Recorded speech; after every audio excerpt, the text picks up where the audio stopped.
A controversial WWE star is out and about. A lot of people think he's going to return. We're going to have a big update on that. Plus, AEW Dynasty ticket sales are incredibly low, but I'm going to tell you guys why not to worry. And then, of course, we're going to talk about a new WWE hiring, and it's all coming up right here on the Ango Show. Okay, guys, if you want more videos like this, make sure you click subscribe because this way you're going to stay up to date with everything happening in pro wrestling. I want to kick things off with a new WWE hiring because, yes, Triple H is hiring his friends, right? That's just kind of how it goes. There's many reports coming out that indicate Sean Waltman, aka X-Pac, aka 123 Kid, is now working with the WWE in official capacity for the WWE ID program. Apparently, Sean Waltman is working on giving personalized feedback to those who are in the program. Basically, there's a direction of what the company wants and where they want the talent to be and things that they should do to get better. And basically, Sean Waltman is kind of working as like an advisor to the WWE ID talent. So this allows Sean Waltman to be part of the training aspect and the, I guess, consulting aspect of the program, which is actually pretty cool. I think that's really important for WWE ID talent. It's kind of hard, obviously with WWE having NXT and a lot of coaches in NXT, they got to be there and they got to help the NXT talent at the Performance Center. So with the WWE ID program, yes, you have Gabe Sapolsky doing that in WWE Evolve. And yes, there's people from WWE obviously involved within the program, but they've made the decision to hire somebody who can also be relatively helpful there. Obviously, you would be foolish to think that Sean Waltman wasn't successful in his career. Obviously, he had a lot of success in his career, and obviously, he is a veteran of the business. So it makes a lot of sense for him to kind of make an impact behind the curtain. It makes a lot of sense for him to kind of help some of these young and up and comers. And obviously, for WWE, when it comes to the WWE ID program, and I've said this since the very beginning, I don't know how long term WWE will actually commit to this program. I don't know if there will be a lot of success with the program. So, in order to find success with the program, not only do you have to be recruiting the best possible indie stars with, upwards trajectory, but also at the same time too, you got to have people committed to helping them grow. So for that aspect, I am happy to see that WWE is behind the program and they actually are making hirings based on trying to help the program develop into something more. Obviously, they have people doing this for WWE NIL, but it's important that they also do that for WWE ID. So Sean Waltman, cool. I have no problem with it. I look forward to seeing what comes of this. And obviously, for the WWE ID program, I think there's still a lot of unanswered questions that we need answers to. That brings us to AEW Dynasty. I'm sure a lot of people are going to just read about the low ticket sales and they're going to immediately think Ango is just hating on AEW. But that's not really the case. We just got to look at the facts. It's very apparent if you look at WrestleTix, if you look at the ticket sales and everything, the tickets are not moving as fast as you would expect from the city of Philly. Philadelphia is a major wrestling market. And obviously for AEW, you would want to see them do really well. They've only sold about 4,300 tickets to the event. The event is on April 6th. No, I'm not sitting here doom and gloom, and no, I'm not sitting here and being like, bad AEW, bad, bad, bad. But it is somewhat concerning that ticket sales are low. And I kind of want to talk about this in a video for a couple different reasons.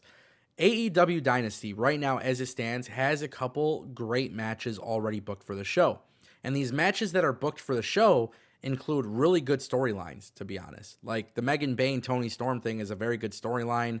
I think we very well could see, we have Mox and Swerve, which they kind of have to build that up a little bit. But obviously, it's a pretty big marquee match. I think a lot of people are tired of the Cope thing, so this kind of helps with that. And then we have the International Championship triple threat match: Kenny Omega versus Mike Bailey versus Ricochet. And then obviously we don't know what's going to happen. Maybe Adam Page versus MJF. Maybe MJF and the Hurt Business, Hurt Syndicate. Adam Cole, Daniel Garcia is something that's kind of floating around on TV. Plus, they have some stuff with the Luchadors. So obviously there is some things there. Chris Jericho's got a storyline. But we don't really know what's going on for AEW Dynasty. And I think the reality is this. I think a lot of people are looking at AEW and their low ticket sales. First of all, this is not a massive venue. So that is one thing to keep in mind. That is first and foremost. Is it concerning that AEW only has 4,300 tickets roughly sold? Yes. But why do I think it's concerning? I actually think it has a lot to do with the Philadelphia market and AEW not specifically being active in the market. There is a lot of talks about AEW and a lack of marketing and promotion through pretty much its entire existence, right?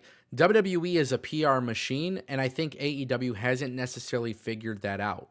So when they go into a newer market that they haven't necessarily been in, they haven't really been promoting in as well, I do think that I think that hurts the company, to be honest.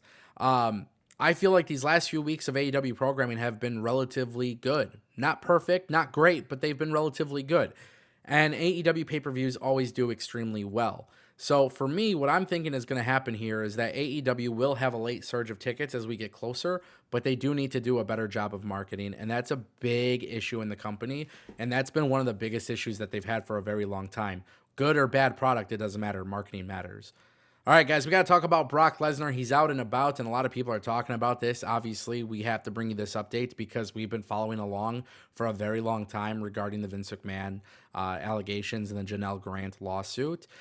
Before, it was originally shown that Brock Lesnar was not listed in the lawsuit. Then, obviously, we saw the lawsuit was updated, and his name was then mentioned in the lawsuit. He's not in WWE 2K25. So keep that in mind. He's not in the game. And now it's basically come out, as you guys know, we've always known this. WWE will not have him return until the legal matter is resolved. However, with that being said, there was a fan who came out and about, and this photo is floating around on social media. And basically the thing is, when Brock Lesnar talked about returning to WWE, his response was just a simple, "We'll see."